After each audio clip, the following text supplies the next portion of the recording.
इलाहाबाद में बलिया, देवरिया, आजमगढ़, पश्चिम लखनऊ, मध्य प्रदेश, पूरे भारत के लड़के आके पढ़ते हैं। जी। और इसके पहले भी कुछ देखिए, ये दौर चल रहा है बेरोजगारी का, जो कि लड़के की उम्र बीत जा रही है। एक उम्र होता है 25 साल, 30 साल। जब सरकार वैकेंसियां नहीं निकालेंगी तो लड़के कैसे पेपर देंगे? और ना पेपर देने की वजह से उम्र खत्म हो जा रहा है, तो लड़के बेरोजगार, जिसकी हताशा में अब बहुत कम से कम 15 आत्महत्याएं लड़के 6 माह पूर्व किए। अभी 1 माह पूर्व सलोरी में भी एक लड़का आत्महत्या किया, बेरोजगारी से तंग आ गए। फिर उसके बाद जब आप फार्म डलवा रहे हैं, उसके बाद डेट आप क्लियर नहीं कर रहे हैं, प्रेस विज्ञप्ति नहीं निकाल रहे हैं, तो लड़के, जिसके भारत एक लोकतांत्रिक देश है ना, उस लोकतंत्र में यह कर्तव्य बनता है कि जब भी हमारे अधिकारों का हनन हो या कोई भी विरोध दर्ज कराना हो तो एक संवैधानिक तरीके से हम दर्ज कराएंगे। तो लड़कों ने वही विरोध दर्ज करा रहे थे जी। तो यह जो योगी की सरकार, जो तानाशाही, जो युवा विरोधी है, बलपूर्वक लाठी चार्ज करते हुए वहाँ खदेड़ने का कार्य किए। वहाँ तक तो चलिए ठीक है, लड़कों ने विरोध किया, फिर लोकतंत्र में खूबसूरती आपने खदेड़ा, लेकिन उसके बाद देखिए इनकी इतनी मानवता शर्मसार हो गई कि एसएसपी प्रयागराज, अब एसएसपी प्रयागराज का हमने अनुमति नहीं दिया था, हमने आदेश नहीं दिया था, कोई भी छोटा पुलिस, कोई भी कांस्टेबल बिना आदेश का लाठीचार्ज नहीं करता है। हम लोग पढ़े लोग हैं। हाँ। बरगलाइए मत एसएसपी महोदय। बहुत सारे लोग कहते हैं, अभी सवाल भी उठ रहा था इसके बारे में कि जो बच्चे हैं, जो कि बच्चों को बीच में घुस करके कुछ ऐसे उपद्रवी जा करके ऐसा काम किए हैं। नहीं नहीं, ऐसा कोई उपद्रव नहीं। देखिए यहाँ पे जब आवाम दी जाती है, माने कि मैं छात्र नहीं, तो मैंने कहा कि कल धरना होगा, तो जब सभी लड़कों की मांग है कि धरना हो, तो सभी लड़कों ने जब वहाँ पे इकट्ठा हुए, तो क्या जितेंद्र धरना जो उपद्रवी हो जाएंगे? लड़कों की अगर जो आवाज़ उठाए छात्र नेता, छात्रों की आवाज़ हम उठाए तो हम उपद्रवी हो गए? ऐसी कोई बात नहीं। देखिए जब फिर उसके बाद क्या होता है, जब शिक्षा लेदर सब हो जाता है, सब चले जाते हैं, उसके बाद शाम 5 बजे कमरे में घुस घुस के, आपने वीडियो देखे होंगे, प्रवेश कर करके एकदम तमाम गालियाँ का प्रयोग करते हुए दरवाजे तोड़ तोड़ के, जैसे आतंकवादी को निकाला जाता है वैसे लड़कों को निकाल के दौड़ा दौड़ा के पीटा जाता है, फिर कमरे से निकाल निकाल कर। यह मानवाधिकार का बिल्कुल सर्वसार है। कहाँ है आप? कौन बच्चा किस स्थिति में सो रहा है कि पढ़ रहा है? कौन उस धरना में गया है? बहुत से तो लड़के के भी, हम आरआरबी के, रेलवे का, तो हमने पेपर ही नहीं दिया। बहुत से लड़कों ने कहा कि भैया हम तो नौकरी करते हैं, हम काहे धरना देने जाएंगे? वैसे वैसे लड़कों को मारे हैं बिना सोच समझ के। फिर अगले दिन आके एसएसपी महोदय कहते हैं कि शांति बनाइए।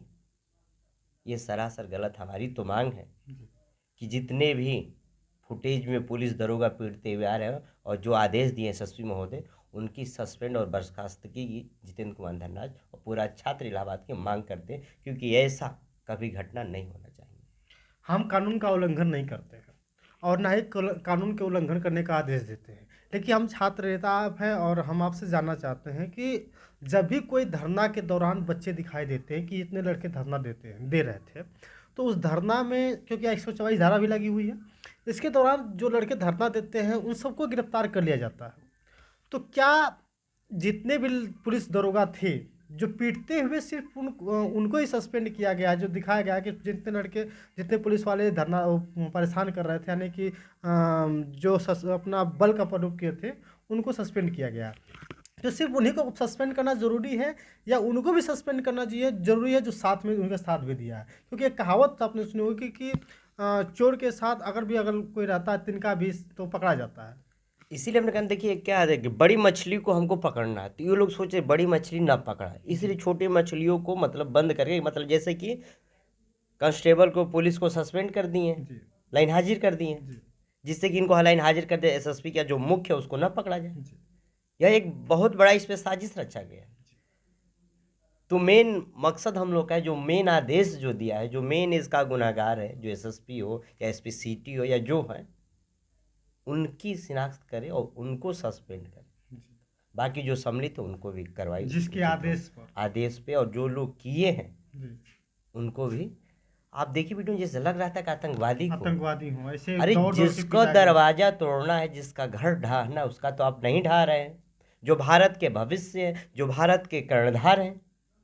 और आप कह रहे कि भारत कैसे सवरे, युवाओं को मार के जो भविष्य है। तो बहुत ही सर, मैं इसकी मैं कड़ी शब्दों में मैं निंदा करता हूँ। जी। अगर आप बहुत सारे ऐसे दर्शक जानना चाहते हैं कि छात्र नेता भी कभी छात्र रहे हैं और आज भी छात्र ही हैं, क्योंकि छात्र नेता के सिर्फ छात्रों की बात करते हैं, इसे छात्र नेता उनको कह दिया जाता है और लोग मानते हैं। तो अगर छात्र नेता के मुंह से हम जानना चाहते हैं कि जो ऐसे दर्शक, जो बच्चे हैं जो इलाहाबाद में तैयारी करने आते हैं, उनको किस किस कष्टों को झेलना पड़ता है?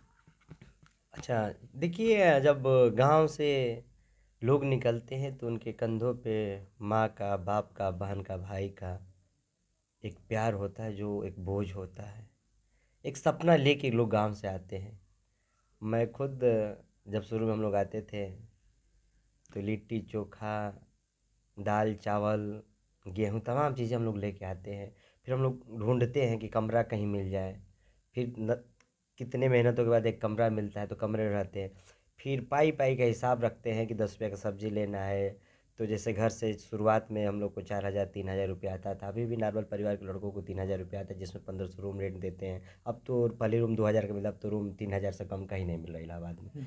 और सलोरी में चले जाइए तो 4,000, दारागंज में 3,000, कटरा में चले जाइए तो वहाँ 4,000 से कम आपको कमरा नहीं नहीं मिलेगा। मिलता। तो तमाम दिक्कतों का लड़कों का सामना, क्योंकि इलाहाबाद ऐसा है सर ना कि एक गरीब परिवार से लेकर अमीर परिवार तक सभी परिवार के लड़के यहाँ पे रहते हैं। मतलब एक निचले पौदान के भी लड़के यहाँ पे रहते हैं। जी। और वो जानते हैं कि कैसे मैनेज करना, हमको नौकरी करना। और समझिए, अब इतनी विपदाओं के बाद अब उनको रोजगार ना मिले, उनकी उम्र खत्म हो जाए। आप ही बताइए, हमारी उम्र है 24 साल और साल भर बची, तो आप वैकेंसियाँ निकालिए। वैकेंसी निकालेंगे तभी तो मैं फाइट करूंगा ना। जब वैकेंसी ही नहीं निकालेंगे तो हम कैसे फाइट करेंगे? तो तुम ऑटोमेटिक चला गया, तो फिर हम हमारा अंतिम कड़ गया है। लेकिन मैं उन युवाओं से कहूँगा कि वो घबराए ना। आत्महत्या भी हमारा अंतिम लक्ष्य नहीं अंतिम है लक्ष्य नहीं। और अंतिम हमारा प्रावधान नहीं है। हम पढ़े हैं तो किसी भी क्षेत्र में जाके हम नौकरी कर सकते हैं, प्राइवेट कर सकते हैं, या अपने दिमाग से, क्योंकि शिक्षित व्यक्ति कहीं भी अगर शिक्षा रहेगा उसके पास तो जीवन अपना यापन कर लेगा। जी। लेकिन सरकार जो है छात्र विरोधी सरकार है, युवा विरोधी सरकार है, किसान विरोधी सरकार है, महिला विरोधी सरकार है, दलित विरोधी सरकार है, समझ लीजिए कि मानवता विरोधी सरकार। ये लोग जितने मेन मेन पदों पे हैं, तमाम भारतीय जनता पार्टी के लोग, प्रधानमंत्री, राष्ट्रपति, मुख्यमंत्री, तमाम जो लोग, बस उन लोगों का सिर्फ चाहिए कि सिर्फ हमारा ही कल्याण हो और किसी से मतलब नहीं है।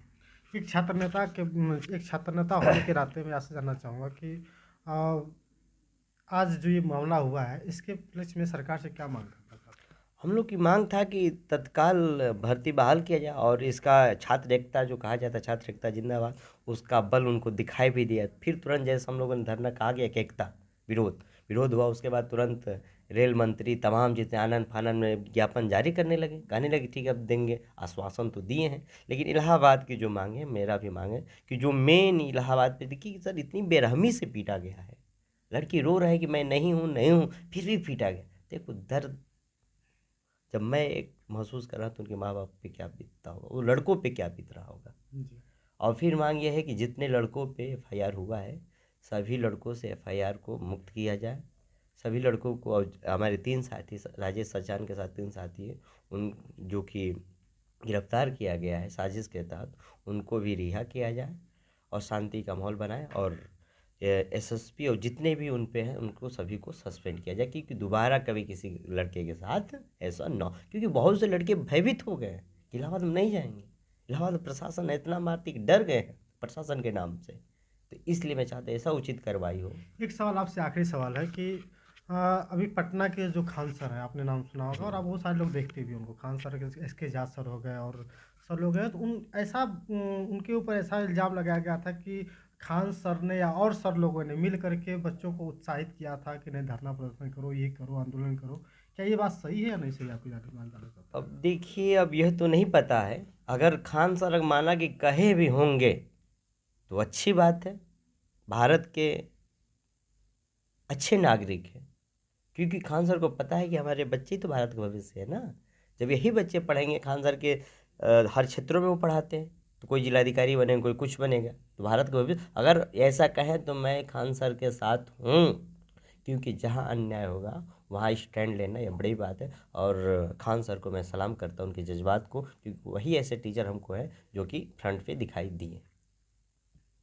दोस्तों, अभी हम मौजूद हैं इलाहाबाद में, और इलाहाबाद में छात्राओं का दर्द जानने के लिए हम छात्र नेताजी के पास आए हैं।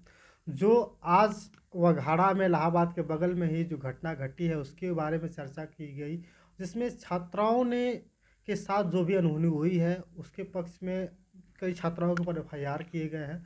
और सर का भी आह्वान है, सभी चाहते हैं कि जिनके जो छात्र हैं उनके ऊपर एफआईआर किया गया है उसको वापस किया जाए। दोस्तों, बहुत बहुत धन्यवाद। आप देख रहे थे सत्या एक्सप्रेस, मैं हूं सत्यानंद साहब, शुक्रिया।